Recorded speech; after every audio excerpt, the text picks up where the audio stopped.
In today's video, I'm going to teach you how to use the audio block on Squarespace 7.1 Fluid Engine. Whether you're a musician sharing your latest track, a podcaster showcasing an episode, or simply someone wanting to enhance their website with audio, integrating sound into your Squarespace site can elevate the visitor experience. Let's dive into the process.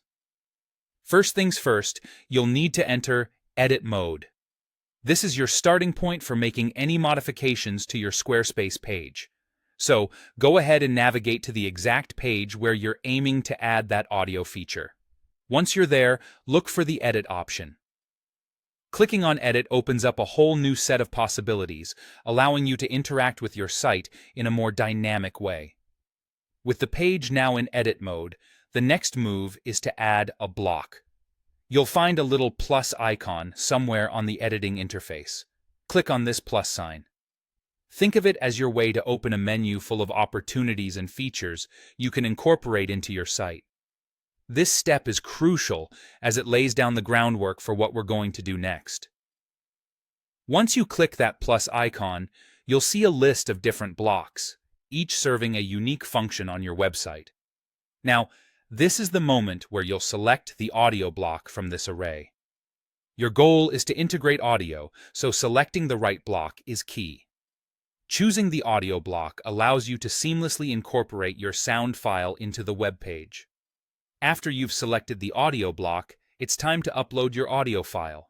Make sure your file is in either MP3 or M4A format, and it doesn't exceed 160 MB, as these are the supported file types and sizes.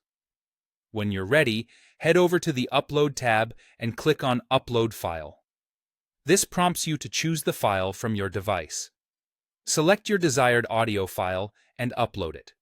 Having your audio ready before starting this process can save you time, and you can avoid any last-minute obstacles. With your audio file successfully uploaded, don't forget the all-important metadata. This step means filling out the title and the author or artist fields. Including metadata is more than just a formality. It's a great way to ensure that visitors know what they are listening to and who created it, giving your page a professional touch.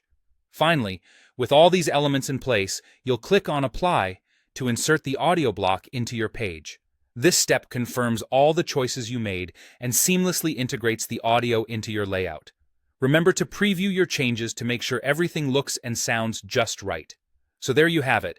Adding an audio block to your Squarespace 7.1 Fluid Engine is a straightforward process that can significantly enrich your website. Thank you for watching, and happy editing.